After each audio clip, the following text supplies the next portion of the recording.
MGM radio 90.8 FM सामाजिक न्याय आणि सक्षमीकरण मंत्रालय भारत सरकार तसेच कम्युनिटी रेडिओ असोसिएशन यांच्या संयुक्त विद्यमाने प्रसारित करत आहोत ज्येष्ठ नागरिकांसाठीच्या विविध योजनांची ओळख करून देणारा कार्यक्रम ध्यास अव्ययाचा सन्मान ज्येष्ठांचा. ऐकूयात या कार्यक्रमाचा पहिला भाग.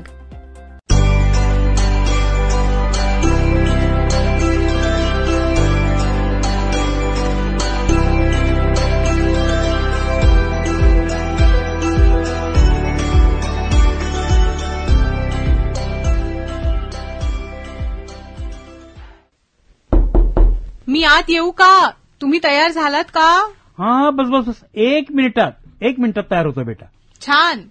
म्हणजे आम्हा मुलींना ना उगीच तुम्ही सगळ्यांनी बदनाम केलेला आहे. बघा, तुमच्या आधी मी तयार झाले पण, आणि तुम्हाला आणखीन 1 मिनिट हवाय. हो ग बाई, तू तरुण आहेस आणि आमची अवस्था हँडल विथ केअर अशा पोझिशन सारखी झाली आहे. काय म्हणजे? अगं हे बघ, बाहेर थंडी वाढली आहे. हो, मग त्यामुळे आम्हाला गरम बंडी, मोजे, टोपी सगळं घालावं लागतं. नाहीतर मग किंवा ओके ओके ओके. म्हणजे तुम्हाला असं म्हणायचंय की मी तुमच्यापेक्षा जास्त शक्तिमान आहे. येस, वा, शक्तिमान तर आहेसच, पण बुद्धिमान सुद्धा आहेस. नाही नाही नाही, मला असं वाटतं की तुम्ही माझ्यापेक्षा जास्त बुद्धिमान आहे. कसं काय? नाही, म्हणून तर माझ्या मित्रांबरोबर पार्टीला मी जात असताना तिथे मला न जाऊ देता स्वतःच्या मित्रांना भेटण्यासाठी मला तयार केलं ना. हे तर मी खूपच मोठं काम केलंय आणि त्यासाठी तू मला बुद्धिमान म्हणू शकतेस. तर निघूया का भारत आजोबा? चला चला चला चला लक्ष्मीबाई, निघूया. चलो आजोबा. हे बघा, मी फक्त 4 दिवसांसाठी इथे आले. हा, तुमच्या मित्रांसमोर उगीच माझी इमेज तुम्ही खराब करू नका. अगं, इमेज खराब करण्याच्या आधी ती तयार तर केली पाहिजे ना. आधी त्यांना भेटून ती इमेज तर बनू देत. हे सुद्धा बरोबर आहे की, पण काय हो, त्यांच्याबद्दल तुम्ही मला इतक्या गोष्टी सांगितल्या, माझ्याबद्दल त्यांना काही सांगितलं की नाही? सांगितलंय तर मग तेच चांगलं सांगितलं ना. अरे, मी तुझं एवढं कौतुक केलंय, की ते सगळे जण तुला भेटण्यासाठी अगदी उत्सुक झालेत बघ. वा वा वा. काय सांगितलं काय असं तुम्ही? मी त्यांना असं सांगितलंय की तू सोशिओलॉजीचा अभ्यास करतेस, बरोबर, समाजसेवा करतेस आणि सुट्टीमध्ये सुद्धा आपल्या आजोबांना भेटण्यासाठी इथे आली आहे. आणि महत्वाचं, तू आम्हाला अटल वयो अभ्युदय योजनेच्या संदर्भात सगळी माहिती देणार आहेस. Well done partner. Thank you very much partner. मी माझी डिग्री पूर्ण करून माझी एनजीओ जेव्हा स्थापन करीन ना, तेव्हा तुम्हालाच मी माझा PR बनवीन. येस, मला आवडेल तुझा PR बनायला. पण सध्या तुला माझं ड्रायव्हर बनायचं. माय प्लेजर. चला चला चला चला, पोहोचले असतील बरं सगळे. हो ना. हे बघा, तुम्ही तुमच्या ड्रायव्हरवर विश्वास ठेवा आजोबा. आपण असे पोहोचू आता. फक्त तुम्ही वाटेमध्ये ना ते गाणं ऐकवा जे तुम्ही सगळे मित्र नेहमी म्हणत असता. अरे, तुला माहिती आहे? हो, एकदा ऐकवा ना. नक्की नक्की. हे बघ, या जन्मावर, या जगण्यावर शतदा प्रेम करावे, या जन्मावर. वा वा वा वा. या या या या या. अरे, माफ करा मित्रांनो, आम्हाला थोडा उशीरच झालाय बरं. अरे, तुम्हीच तर म्हटलं होतं ना, it's never late to start. तर मग करायची सुरुवात? हो. तर मग लक्ष्मी पार्टनर, सांग, काय आहे ही अटल वयो अभ्युदय योजना? हो, याचं नावच किती मोठं आहे. हो ना, नाही का? अटल वयो योजना. कठीण वाटतं. मान्य, नाव कठीण आहे, मान्य. पण तुमचं आयुष्य सोपं बनवण्यासाठीची ही योजना आहे आजोबा. वा वा वा. हे मात्र छान सांगितलं सा. अरे, नावात काय, आपण हिला अटल योजना म्हणूया. हो, अटल योजना हे नाव छान आहे, अगदी आपल्या अटलजींसारखं. चला, अटल हे नाव सगळ्यांना समजतंय ना. हो. या नावामध्ये काही अडचण वगैरे नाही ना? नाही नाही. बरोबर आहे ना लक्ष्मी? अगदी बरोबर आहे आजोबा. तुम्ही तर नाव ठरवताच या योजनेचं सार समजलेले आहात. अगं पण तू तर अजून योजना सुद्धा सांगितली नाहीस आणि आम्ही समजलो असं कसं म्हणतेस? अहो आजोबा, या योजनेचं सार हेच आहे की सहज पद्धतीने ज्येष्ठांचं आयुष्य सोपं बनवणं. आणि आता बघा, तुम्हाला या योजनेचं नाव कठीण वाटत होतं, पण तुम्हीच ते किती सहज तुमच्यासाठी सोपं करून घेतलं, अगदी एकाच चुटकीमध्ये. तसंच आहे. अगं, ही तर खूप छोटी गोष्ट आहे लक्ष्मी बेटा, पण तू आमचं कौतुक केलंस ना, त्यामुळे आम्हाला कसा उत्साह वाटतोय बघ. असं वाटतंय की आपण काहीतरी खूप मोठं काम केलंय, होय की नाही? आता या वयातही आपण काहीतरी करू शकतोय बघा. नाहीतर घरी बघा. हो, घरातल्यांना असं वाटतं की आपल्याला कोणतंच काम जमणार नाही काय. अहो, आपण काही कामी येऊ शकतो हे त्यांना तेव्हा समजेल जेव्हा ते आपल्याशी बोलतील. त्यांच्याकडे 2 मिनिटांचा सुद्धा वेळ नाही हो. नाही ताई, असं नाहीये. अरे आजकाल कामाचा व्याप किती वाढलाय, आपण सगळेजण बघतो ना. त्याचं त्यांना स्वतःच एवढं टेन्शन किती असतं. हो ना, असं नसतं ना. पण त्यांना वाढवताना आपल्याला सुद्धा टेन्शन आलं नाही का कधी? म्हणून आपण त्यांच्याशी बोलणं बंद नाही केलं कधी. मी सांगतो, किती दिवस झाले मी माझ्या मुलाला सांगतोय की अरे माझे डोळे चेक करायचे आहेत, पण त्याला ऑफिसमधून सुट्टी मिळेल तर ना. माझी सून तर दिवसभर कामासाठी बाहेर असते. मी दिवसभर घरी एकटी. काल घरातल्या एका टेबलला गुडघा असा आपटला, असा दुखवला की काही विचारू नका. काय करणार मग, झोपून राहिले बेडवर. संध्याकाळी सुनबाई आल्या तेव्हा कुठे 1 ग्लासभर पाणी मिळालं. बापरे, म्हणजे ही मुलं ना मग स्वतः कमवायला लागली की आपल्या घरातल्या ज्येष्ठांकडून मिळालेलं प्रेम वगैरे सगळं विसरून जातात. नाही सतीश, नाही असं नाही. अरे प्रेम वगैरे सगळं त्यांच्या लक्षात असतं, पण त्यांच्या धावपळीच्या आयुष्यामध्ये ते वेळ काढू शकत नाही. भारत, तू खूप नशीबवान आहेस बाबा. अरे बघ तुझी नात तुला किती साथ देते. अरे स्वतः गाडी ड्राईव्ह करत तुला इथपर्यंत घेऊन आली ती. पुढच्या वेळेला येणार नाही. अरे का नाही येणार? अहो, एवढ्या दूर येण्यासाठी किती वेळ लागतो माहितीये? माझ्या कामाचं किती नुकसान होतं. असं का ग बोलतेस बाळा? अहो, पुढच्या वेळेला येणार नाही, कारण पुढच्या वेळेला मी इथे येण्याची गरजच पडणार नाही. मग या सगळ्यांचं काम कसं होणार? बस एक फोन कॉल करून. अगं, फोन कॉल करून काम झालं असतं तर केव्हाच झालं असतं. दिवसातून 8 वेळा मी माझ्या मुलाला फोन करत असतो आणि आता तर मला एका डोळ्यानं दिसणं सुद्धा बंद झालंय. असं होतंय कारण तुम्ही चुकीच्या नंबरवर कॉल करता आहात. बरोबर नंबरवर तुम्ही कॉलच केला नाहीये. अगं लक्ष्मी बेटा, माझ्या मुलाचा नंबर माझ्याकडे मोठ्या अक्षरांमध्ये मी सेव्ह केलाय. मग आता मी जो नंबर सांगणार आहे ना तुम्हाला, त्या नंबरवर कॉल करा.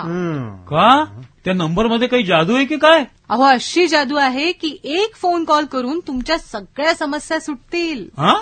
खरं की काय? हो. ऐकायला तर छान वाटतंय ग, पण विश्वास नाही बाई बसत.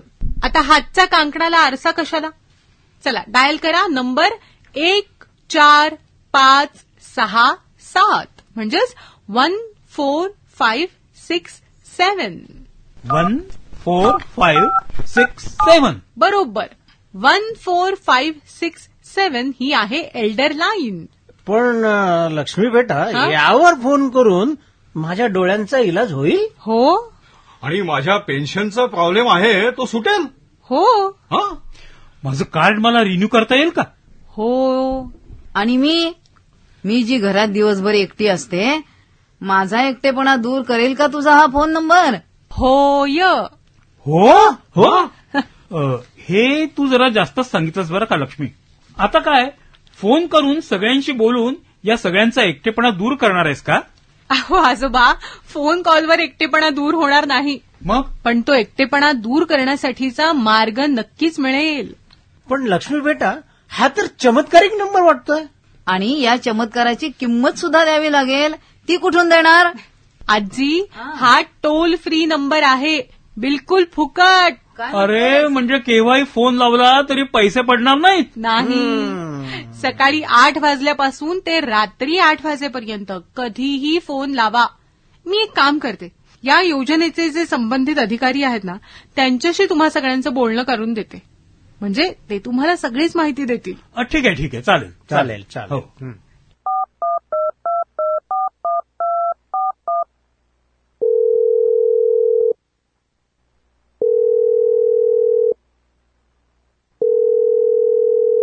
हॅलो, हा शहा सर, नमस्कार.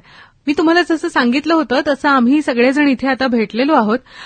मी त्यांना आपल्या योजनेसंदर्भात प्राथमिक माहिती तर दिली आहे, पण हेल्पलाईन संदर्भात त्यांचं काही शंका आहेत, तर तुम्ही जरा सविस्तर माहिती द्याल त्यांना. एल्डरलाईन 14567 ही जी राष्ट्रीय हेल्पलाईन आहे ही सामाजिक न्याय आणि सबलीकरण मंत्रालय भारत सरकार यांच्या वतीनं संपूर्ण भारतात हा एक टोल फ्री स्वरूपात कार्यान्वित असणारा प्रकल्प आहे. आणि ही हेल्पलाईन जी आहे ही टोल फ्री स्वरूपात आठवड्याचे सर्व 7ही दिवस रविवार ते शनिवार सकाळी 8 ते रात्री 8 12 तास ज्येष्ठ नागरिकांसाठी कार्यरत असते. वर्षातले 362 दिवस आम्ही काम करतो. यात 15 ऑगस्ट 26 जानेवारी आणि 2 ऑक्टोबर या 3 राष्ट्रीय सुट्ट्या वगळता इतर सर्व दिवशी एल्डरलाईन ही ज्येष्ठ नागरिकांच्या सेवेसाठी उपलब्ध आहे. नॉर्मली ज्यांचे 60 वर्ष पूर्ण होतात त्यांना ज्येष्ठ असं म्हटलं जातं. तर ही 60 वर्ष पूर्ण झालेल्या लोकांची संख्या ही गेल्या काही दशकांमध्ये यात प्रामुख्यानं आणि प्रचंडरित्या वाढ झालेली आहे. आज देशामध्ये सुमारे 13 कोटी लोकसंख्या ही 60 वर्ष वयापेक्षा जास्त आहे. म्हणजे एकंदरीत जर का आपण लोकसंख्या पाहिली तर त्याच्या साधारण 10% भाग हा ज्येष्ठ नागरिक आहे. साधारण 2050 पर्यंत ही 32 कोटीच्याही पुढे जाईल असं या संशोधनाचा अनुमान आहे. मग जसं लोकसंख्या वाढते, जसं आयुर्मान वाढतंय आणि जशी ह्या ज्येष्ठांची संख्या वाढते तशा त्यांच्या ज्या काही अडचणी आहेत मग त्या शहरी भागासाठी कदाचित वेगळ्या असतील, ग्रामीण भागासाठी वेगळ्या असतील, त्यांना एक विश्वासार्ह यंत्रणा असावी आणि त्या माध्यमातून त्यांना मदत मिळावी. त्यांच्या ज्या काही गरजा आहेत त्या भागण्यासाठी एक विश्वासार्ह व्यवस्थेचं मॉडेल किंवा सेवेचं एक नवीन मॉडेल विकसित करायचं या दृष्टीनंच या एल्डरलाईन 14567 ची स्थापना झालेली आहे. एल्डरलाईन 14567 या माध्यमातून आम्ही प्रामुख्याने 4 विभागात सेवा पुरवतो. त्यातला सगळ्यात पहिला विभाग आहे तो म्हणजे माहिती देणं.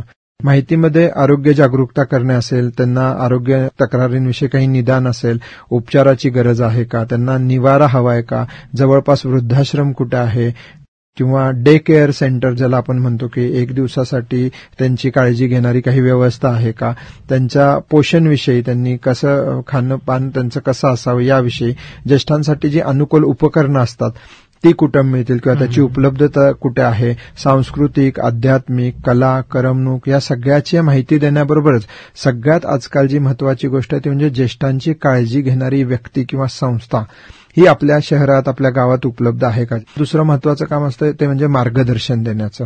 तर मार्गदर्शनामध्ये कायदेविषयक मार्गदर्शन, यात प्रामुख्यानं वैयक्तिक आणि कौटुंबिक स्तरावर काही वाद असतील तर त्याचं निराकरण करण्यासाठी, मग यात अगदी छोटे मोठे शेजारी पाजारी होणारे वाद असतील, ज्येष्ठांना काही अडचणी निर्माण झाल्या असतील किंवा निर्माण होत असतील, इथंपासून त्या अगदी परिवाराच्या अंतर्गत असणारे काही मालमत्तेविषयीचे वाद आहेत का, या सर्वांसाठी त्यांना कायदेशीर मार्गदर्शन कसं मिळेल याची पूर्ण मार्गदर्शन करण्याची सोय हेल्पलाईनवरती आहे. भावनिक आधार हा आमचा तिसरा घटक आहे, ज्याच्या अंतर्गत जे ज्येष्ठ नागरिक एकटे असतात किंवा ज्यांच्या नातेसंबंधात काही अडचण आहेत त्यांना भावनिकदृष्ट्या जेव्हा काउन्सिलिंग करायची वेळ येते तेव्हा त्यांचं जीवन व्यवस्थापन असेल, ताण, तणाव, राग या सगळ्याचं व्यवस्थापन असेल, या सर्वांसाठी आम्ही त्यांना मार्गदर्शन आणि भावनिक आधार देण्यासाठी काम करतो.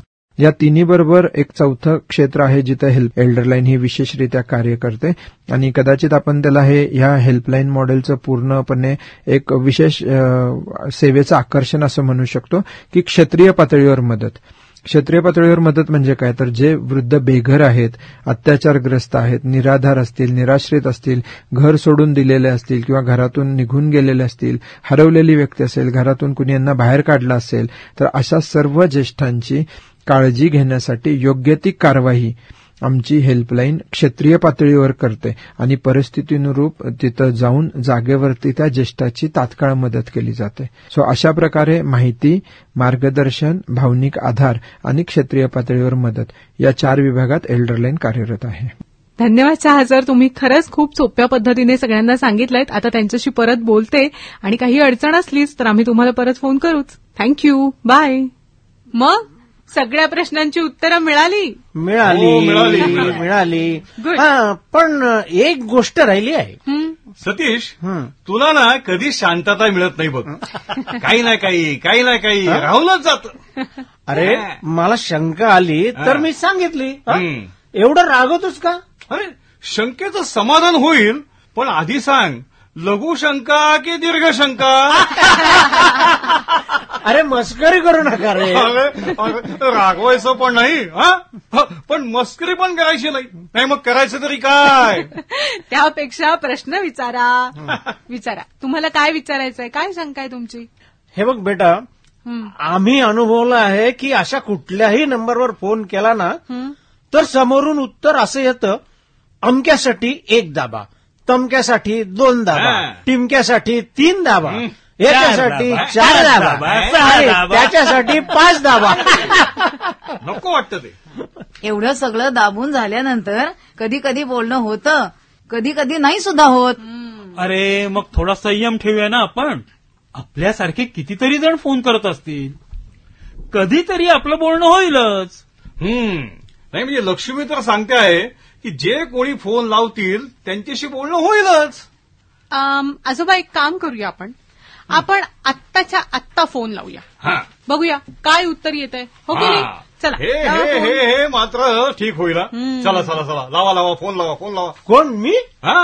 मग काय, आणखीन कोण? तुम्हीच लावा फोन आणि तुमच्या डोळ्यांची समस्या सांगा.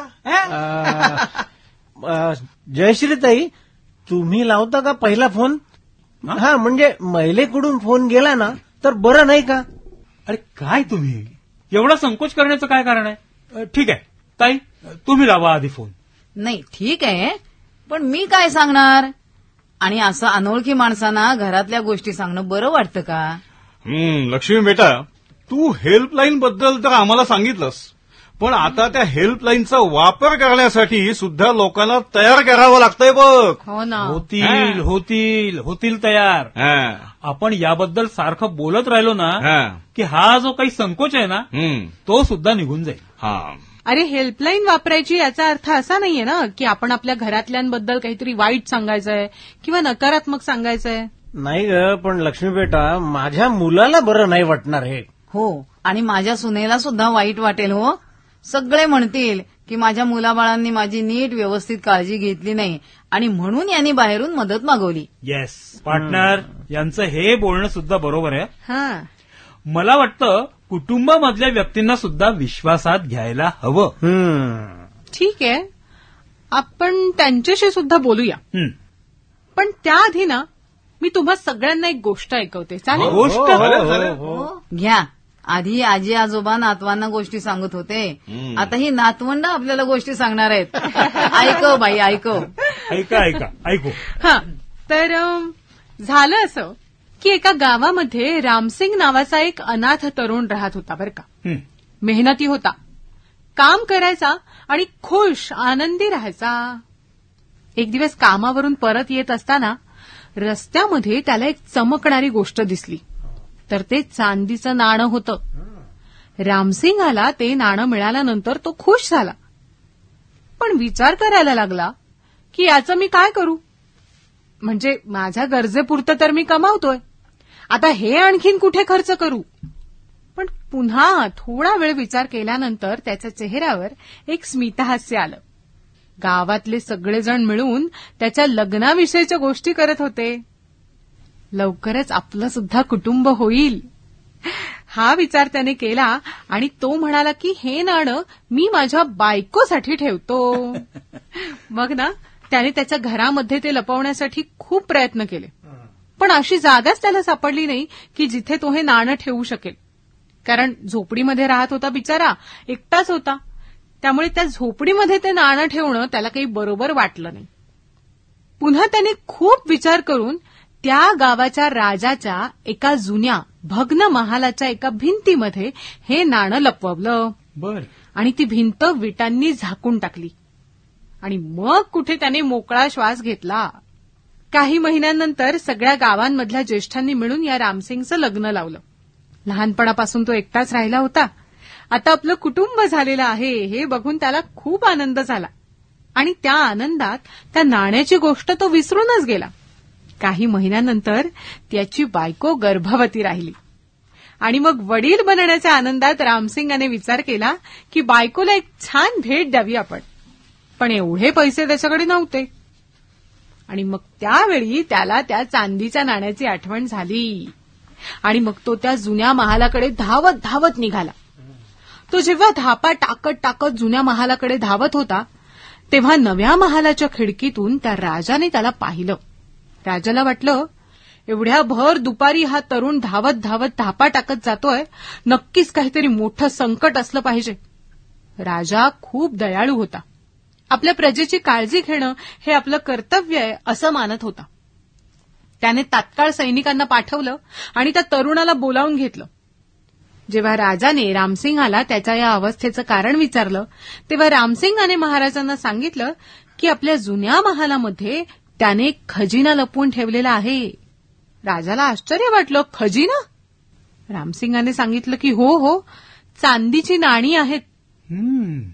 राजा म्हणाला, पण तू तर इतका श्रीमंत दिसत नाहीस की तुझ्याकडे कोणता खजिना असेल. ठीक आहे, तरी किती नाणी आहेत? आम्ही तुला ती देऊ. यासाठी तुला तुझा जीव पणाला लावण्याची गरज नाहीये रे.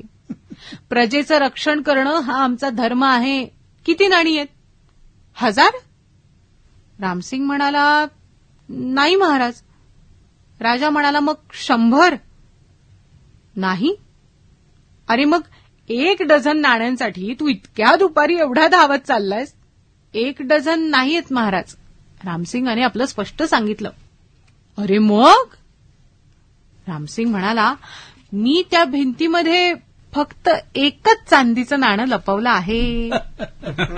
आता मात्र राजा असंच हसायला लागला, पण म्हणाला, मला तुझी इमानदारी आवडली, खूप आवडली. तू 1000 नाणी म्हणू शकला असतास, पण तू खोटं बोलला नाहीस. मी तुला 1000 नाणी देतो. अरे बाबा. हा. रामसिंग थोडा वेळ गप्प बसला, पण मग नम्रतेने म्हणाला, मी तुमचा खूप खूप आभारी आहे महाराज, पण ते नाणं माझा स्वतःचा खजिना आहे. मी पहिल्यांदा वडील बनणार आहे. मी माझ्या बायकोला असं कर्जाच्या नाण्यांची भेट नाही देऊ शकत. राजाला फार आश्चर्य वाटलं की इतक्या सामान्य तरुणामध्ये किती तो स्वाभिमान भरून राहिलेला आहे. हो ना. पण आता गोष्ट होती ती राजहट्टाची. एका सामान्य तरुणाकडून आपला अपमान होतोय असं राजाला वाटलं. त्याने चढ्या आवाजामध्ये म्हटलं, हे बघ, मी तुला 5000 नाणी देतो. तू इथूनच परत जा. शाबास. रामसिंगला समजलं की आता जर मी या राजाची गोष्ट मान्य केली नाही तर आपले प्राण जाऊ शकतात. पण त्याला त्याचं नाणं सुद्धा काहीही करून हवंच होतं. त्याने पुन्हा एकदा विनम्रतेनं म्हटलं, महाराज, तुम्ही खूप दयाळू आहात. मी तुमच्याकडे आणखीन एक गोष्ट मागू शकतो का? आता राजाला आनंद वाटला की हा तरुण आपल्याकडे याचक म्हणून आलेला आहे. आणि मग राजाने मोठ्या गर्वाने म्हटलं, जरूर जरूर माग. अरे, मी माझ्या प्रजेची प्रत्येक इच्छा पूर्ण करू शकतो. रामसिंगाने हात जोडले आणि म्हणाला, महाराज, मी लहानपणापासून एका छोट्याशा झोपडीमध्ये राहत आलोय, पण आता माझं कुटुंब बनलंय. तर आता मला थोडी जमीन मिळू शकेल का की जिथे मी माझं पक्क घर बांधू शकेन? शाबास रे शाबास. राजा खुश झाला. म्हणाला, अरे हो, का नाही. राज्याच्या कोणत्याही भागामधून जिथे तुला हवी तिथे आम्ही तुला 5 एकर जमीन देण्याची घोषणा करतो. अरे वा. रामसिंगाने हात जोडले आणि म्हणाला, महाराज, या महालाच्या उत्तर दिशेकडे मला जागा हवी. राजा म्हणाला, वा वा वा, बहुत खूप बहुत खूप. अरे, तुला माहितीये की आपला जुना महाल उत्तर दिशेकडेच आहे. आज तू माझी आज्ञा सुद्धा पाळलीस आणि स्वतःचा खजिना सुद्धा मिळवलास. तू इमानदार आहेस, मेहनती आहेस, बुद्धिमान तर आहेसच, पण त्याचबरोबर तू दृढनिश्चयी सुद्धा आहेस. अशी ही गोष्ट. तर या गोष्टीचा सारांश असा आहे की जे आपल्याला हवं असतं ते मिळवण्यासाठी जर आपण सातत्याने प्रयत्न केले तर जो आपला विरोधी असतो की नाही तो सुद्धा आपल्याला साथ देण्यासाठी तयार होतो. वा वा वा, करेक्ट. वेल डन पार्टनर. थँक्यू. अरे जी गोष्ट सरळ सांगून समजली नाही ती तू गोष्टीच्या माध्यमातून फारच छान समजावून सांगितलीस. थँक्यू. पण मग काय समजलं काय तुम्हाला सांगा बरं. हा, मी सांगतो. हे बघ, जशी तू आता हेल्पलाईन संदर्भात आम्हाला ही सगळी माहिती दिली तशीच माहिती आम्ही आमच्या सगळ्या मित्रांना सुद्धा नक्की देऊ. संजय, बरोबर ना? निश्चित. आणि आता जसं तू ही गोष्ट सांगितल्यानंतर आम्ही तुला कारणं दिली किंवा शंका उपस्थित केल्या की माझ्या मुलाला चांगलं नाही वाटणार, माझी सून तिला वाईट वाटेल, अशा अनेक गोष्टी कदाचित मित्रमंडळी सुद्धा आम्हाला सांगतील. पण तुझ्यासारखंच आम्ही सुद्धा तिथे हार मानणार नाही. प्रयत्न करत राहू आणि जिथे जिथे संधी मिळेल तिथे तिथे या हेल्पलाईन संदर्भातली माहिती आम्ही आपल्या मित्रांना सांगत राहू. राहूच, प्रश्नच नाही. आणि कारण ही गोष्ट आपल्या कुटुंबाच्या नुकसानीसाठी नाही आहे, आपल्या फायद्यासाठी आहे ना. शाब्बास शाब्बास. मग आजोबा आता तरी कॉल लावणार की नाही. लक्ष्मी बेटा, हे बघ, अगदी आता लगेच ताबडतोब लावतो फोन. तर मग तुम्ही 14567 वर कॉल करा. नंतर मी तुम्हाला फोन करीनच. तेव्हा माझा फोन उचलणार ना, की मग तेव्हा अमक्यासाठी 1 दाबा आणि तमक्यासाठी 2 दाबा.